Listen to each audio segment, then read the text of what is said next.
Hello, everyone. Good morning. I am going to be talking today about just my background, where I come from, my family, while I drink my ginger turmeric tea. Um, Welcome back to episode 2 of Growing in Faith. Um, I think it would be so essential that I share my background just so that you guys can get to know me throughout my episodes. So to get it all started, my name is Kaya, age 26. I have two wonderful brothers and two wonderful sisters. Um, I am the second oldest.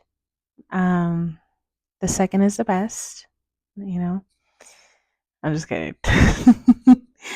um, I grew up. Wow. So, how do I start that off? um, Originally, my parents were married. My mom and dad. Um, they had things going on in their marriage, and uh, they divorced. And my mom left, like completely, just up and left. We Man, I was 6 years old. I want to say my younger sister was 5, and then I want to say my older sister was maybe 8 or 9, because I remember being in first grade when it happened. So, and then my brother was 2 years old. So, but we were all gonna turn. I think it was all before. I think it happened before I was gonna turn 7. My sister was gonna turn 6, and then my brother was gonna turn 3. It was like around that time. I think. Yeah, man. And we were all at school, and my mom was supposed to come pick us up, but she never came. So, and I remember that day. I remember. I remember 100% that day. I really do. That was. I remember looking at a lot of my like friends I went to school with, and I'm like, dang, they're lucky their parents come and pick them up. Like my dad was at work, so he couldn't get us, but I'm like, dang, where's our parents? Like it was sad. Like, okay. And then um, it was like a really sad feeling looking back. I've gone back to that school, and I kind of like, because I remember we sat on the grass waiting for our parents to come. We're like little kids, little girls. And it's not so much parents because my dad was at work. It was for waiting for our mom. Um, and she just never came. And we were out there for hours. And then everybody left, the buses left, everybody's gone, and we're just out there sitting out there. And um, I think it was a janitor or the principal came out, and they're like, "Whoa, where's your guys' parents?" Like, and then obviously they called my dad, and then we got picked up and all that kind of stuff. But um, that happened very early on in our childhood, and then from there it was like my dad um got into a relationship. I would say pretty quickly. I would say that. I mean, what he I don't regret any of that, because at the end of the day, my brother came out of that. I have another younger brother, so it was such a blessing in disguise. Um, but I would say for us kids, it was probably quick, because regardless of what happened between my parents, as kids, we just want to know where our mom is. So it's like, my dad probably understand. Like my dad probably knows what's going on. We just didn't know. We just want to know where our mom is. Like, sorry, we don't care what happened between you and our mom. Like, where's our mom? Like that's just kind of what. Um, but I mean, we ended up moving in with her with my dad's girlfriend's family. So there was a total of 10 kids in the house. She got pregnant. That's when my little brother comes in the picture. Um, and we ended up, man, my dad was with her for maybe 7 to 8 years, I think. I mean, in that whole situation too, there was good days, but I think there was more bad days than good. That's a whole nother topic. I think probably discuss that another time. We don't got no time for that. No, honestly, God bless everybody. God bless her and their family. But I feel like the house was not God centered. Let's just say that. And there was a lot of toxicness in that house for sure. But yeah, grew up in that situation. There was no God centered in that house. We only went to church once a year, which was on Easter. Um, I remember I don't know who it was. I think it was my mom's parents who sent us Bibles when we were like 8, 9 years old. When I was like 8 or 9 years old, and I loved that Bible. I took it and I was like, "Oh my gosh, this is so cool!" Like it was a beautiful Bible, and I started reading it. But as a kid, if you don't have an adult guiding you reading the Bible, and all I understood was that there was a God and there was a Jesus, and I automatically believed in that. Like I just automatically did. I never questioned if there was a God, or I never questioned if there was a God or Jesus. I always just believed in it.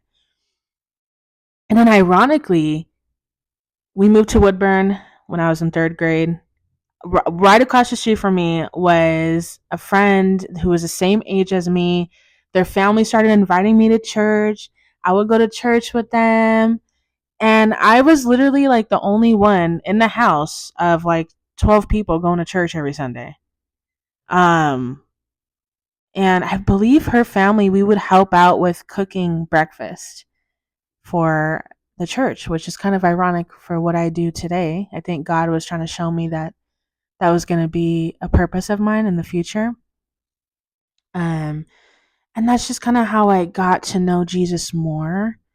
But I was still very young, and I grew up in a very toxic household. So I don't know. I think Satan tried his best for me not to come to God more, right? Because of how influenced I was with the environment of what was around me at the time. Um, and then fast forward to freshman year, we moved, so I wasn't around my friend and her family anymore. And I met another friend of mine. We played basketball together, and she was a Latina, beautiful soul. Um, she starts inviting me over to stay the night at their house, but her mom was like that type of mom that was like, only Saturday nights, because she wanted me to go to the iglesias, like the church, with them in the mañana. And that's the only reason I could stay the night Saturdays, because I'm going to church with them, period. Even if it was a Spanish speaking church, I was going. And I never had an issue with Spanish speaking churches. Like I would go. I've gone to a lot of Spanish speaking churches because so many friends of mine in the place that I grew up, that was their, main language. And I mean, I could sense the Holy Spirit in their churches. It was beautiful. I loved it. I think it's God sent. I think God, in that situation, I really do believe God was like, he wanted me to go to church. Because around that age too, when you're a freshman, you start initiating into a lot of things, and I think God wanted me to not do that. And there was just someone, he just wants me to get close to him. Period. So I would go to church with them, and her mom was a hermana in the church, like a sister in the church, and she did more than just go to church. Like we would do stuff outside of the church. Like we would go and make sure certain people in our community had like food in their pantry, and they were taken care of by the church because some of those people were struggling in the church and they reached out to the church to help. So we would go and help them in the community I grew up in, which is so beautiful because that always stuck with me. And you know,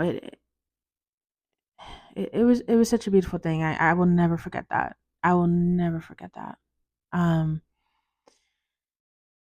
when you're a kid and you look at, people go to church like that, you're like, I don't want to go to church. I'm tired. I want to sleep in. When you're a kid, when I'm an adult now, I appreciate that so much. And I understand why the mom was like that and did that. Because when you become a follower of Christ, you realize that people in like that in your life save you.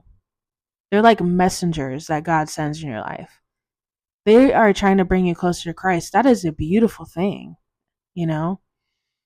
Um, yeah, and then behind closed doors at that age, I was going through it big time. There was a lot of just neglect and abuse in my life. And, I grew up in a community too where I felt that I was judged a little harshly. I was definitely a target for gossip for sure. Um, I felt that people looked at me in the wrong way. I feel like people didn't. I remember I would cry to God sometimes and I would just be like, why don't people understand me? Why do people look at me like this? Like, I was created from you too. Like, just how they were created by you, Father, I was created by you too. Why is everybody hating on me? Like, why does everybody act like I'm the only one that makes mistakes and sins? Like, I was always so confused why I was treated very harsh, like unfairly in the community that I was in. Just high school years, and then I had to deal with stuff at home, and it was like, dang, is anybody understanding like that I'm going through it? Like, I'm just trying to grind, man, and get good grades and be an inspiration for my brothers and sisters to not give up. Like, I don't got no time for gossip and all that other crap. And then as you get older, you realize, like, I mean, it's all evil. Gossiping is evil, judging people are evil. So in reality, it was those people that needed help. When you think about that. But still got great grades. Um, I got amazing grades actually. I was a very good student. Yeah, there were times that I just had a hard time because I had a hard time at home, you know. But I, man, I did pretty good. I actually helped people in my class to graduate. I would help people do their homework. Sometimes I would just do it for them. Um, that's just the kind of person I was. I think because I needed help in my life, I could sense others that needed help in theirs. And we were just misjudged. You know what I'm saying?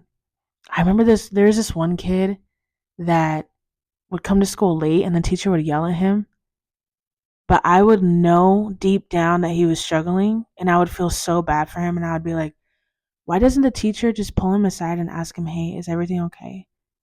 Why do you come to school late? I want you to know that, man, you have value, you have purpose."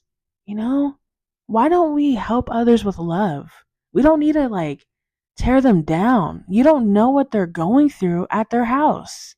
Like, honestly, I know stuff that guy was going through, and I'm over here thinking, wow, you really think yelling at someone and embarrassing them is going to help them? That I don't know. I just feel like people who suffer can sense others that suffer. And we're just more humble and we know how to go about it. You know what I'm saying? Anyway, I feel like I'm getting so off topic. Um, but anyway, I just want to give you guys a background to myself. Okay. Yes. But again, this is about God. This is for God. So I need to get back onto that. Yeah, I mean, I was just going through it. And then wow. Um, wow. When I was 16 years old, I had my I had seen Jesus Christ. Um,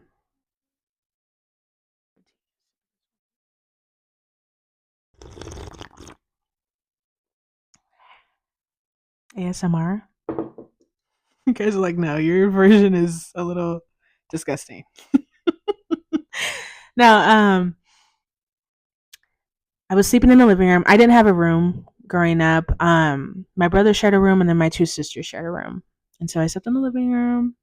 Um, and at 2:27 a.m. in the morning, I woke up, and um, there was two ways I could look because I sensed something in the room. I've always been kind of spiritual. I've had a lot of spiritual experiences. Not gonna lie. Um, so I thought it was sleep paralysis at first. So I was searching in the room if there is like, I consider them, I think they're like demons. Um, because usually if you have sleep paralysis, there's something standing in the room with you. And I was just like trying to look around and see. So there's two ways I could look. It was like this way and then the other way. And it was weird because this version of the sleep paralysis was actually so light. I didn't feel like any kind of aggression on me. So I was shocked because I got up, but my chest was still tight. Um, so I looked one way, nothing was there, and I was like, "Oh, I know something's standing on the other side of me." Oh my gosh, I was terrified. And then I heard, "Kaya, if a robber came in your house right now, you would have been dead anyway." And I was like, "You're right." And then I turned, boom, and there's Jesus Christ. And man, I never told anybody. I never told anybody this experience. Um, I finally told my dad. It was last year. My sister, but yeah, it was. I was 16, and there was Jesus Christ levitating in my living room, showing me his hands, and he had holes in his hands, and it's the Jesus Christ that we all know today. Like, this is gonna be controversial for what I say, but the Jesus Christ that we all have pictures of, that's the man that I saw. The light brown hair and the light skin and the robe, beautiful eyes. There was just gold shimmering all around him. And I was in shock. Like, I tell people, like, like how people say they're in shock when they get bitten by like a shark and they're just I was like, I was in shock. I didn't say anything. I was just like, Jesus is right here. And he was there for about 30 seconds to a minute, and just levitating. And I did the whole up and down. I was just staring at him. And I just stared at his hands the most because that's, he was nailed to the cross. And that confirmed it. After he left, Jesus just disappeared after that. I sat there and I pinched myself because I was like, pinch yourself. I'm extra. I knew I was awake, but I just wanted to confirm I was awake. I was awake. And I was like, I knew it. I knew Jesus was real. But it hit me that, wow, Jesus knows me. He came into this house. He knows this living room. And in that house, there was a lot of darkness, I will say. And for Jesus to be levitating in my living room, I was like, wow, he knows me. He knows what my brothers and sisters are going through. We have a purpose. We have value. We were never taught that. I really believe we weren't taught that. And then how we were treated in our community, man, it was just like, wow, Jesus knows me. And he came to me, and it baffled me. No, not baffled is probably not the right word because it sounds kind of negative, but it shocked me, right? And I just kept it a secret for the rest of my life. I didn't know who to tell or to talk to about that.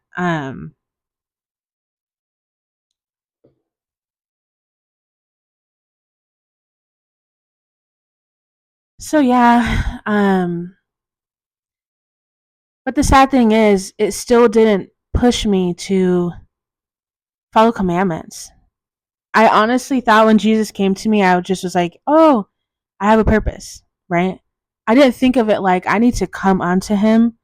I need to follow the commandments. I need to be a righteous woman. And I think that has to do with how heavily influenced I was by the environment I was in and the child trauma that I didn't heal from. And so I low key use things as voids, use things to comfort me within, which I completely regret and I've repented for.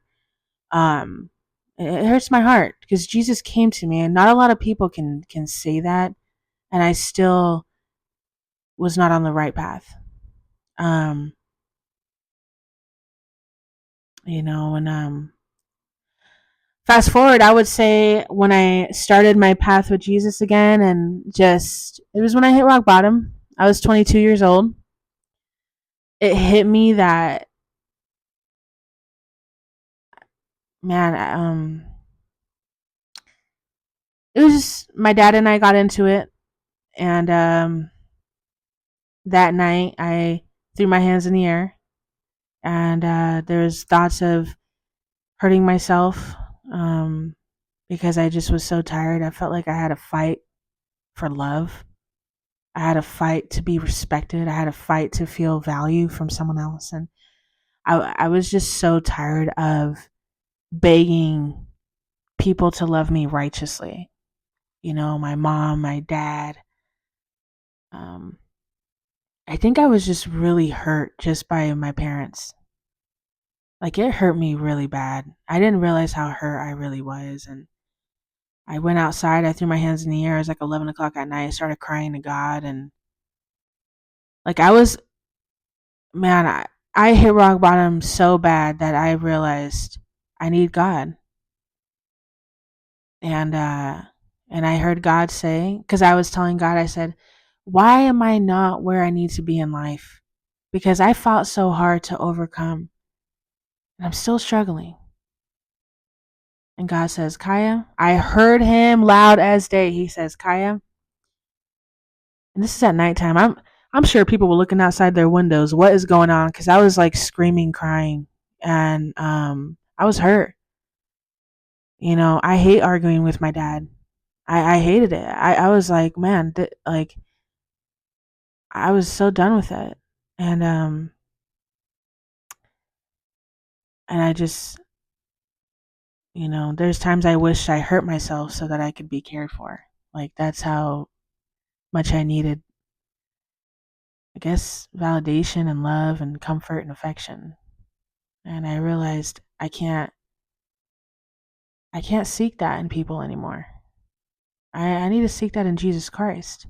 But yes, what God told me, he was saying, "Kaya, the reason you have not received what I've promised you," and because when I was a younger girl, he would always tell me things that I would have and do.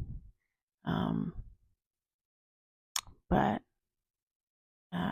he reminded me, he said, "You haven't followed Christ." And he said, "With the little strength that you have left, don't give up. Use that little strength to follow Christ." And I said, "Okay."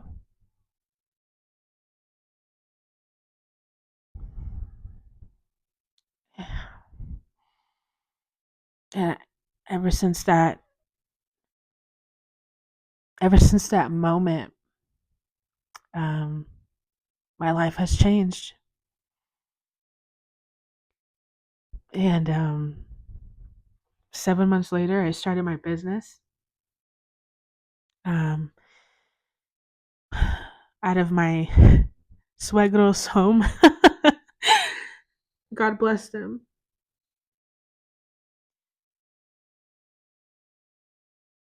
God surrounded me by love, and I healed so much with him. I saw value in myself that I've never seen in my life, I felt like.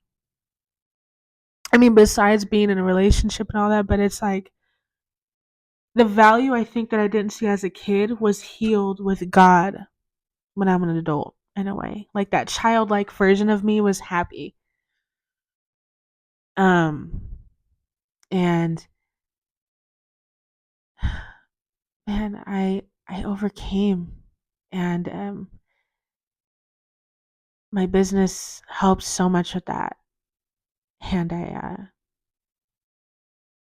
and to be here today, right? Cuz I'm 26, I'll be 27. So this is like 4 years ago, right? Um the growth in 4 years of my life, right? I talked about in my last video, I'm sober. I'm modest. I don't dress as provocative as I used to. Um, I've repented. I've taken care and helped my community. I've healed my relationship with my dad. Um, it's hard sometimes to look in the mirror and say, Kaya, you need to fix this about yourself. I had to fix things. I did. Because at the end of the day, if God tells me to do something, I'm going to trust that. And that's why I talked about in my last episode. Honoring your parents is the best thing you can do. Because I realized hurt people hurt others. And I'm like, if my dad won't change, I'm going to be the one that does. And I'm going to be the example. I am. I'm going to be the example of what Christ can do. You know, I would hope my dad can follow Christ one day. I really do. And I'm going to live my life instead of fighting. I'm going to live it leading and be an example of what a follower of Christ is and how Christ can really change your life for the better. Um, you know, I see potential in my dad so much. And even for my mom, I don't even my mom doesn't want communication with us. She left us. But I still pray for her. I really do. I had to learn because I have value in God's eyes, I realized I need to be the one that shows that to my parents. I hope that they both can follow Christ. And I want to be a light for them. It's never too late to change your life and follow Christ. And I forgive them. Because one, I pray that the Lord forgives my sins, and I need to forgive others. I really do. Anyone that's hurt me in my life or spoke ill of me or gossiped about me, I have prayed over you.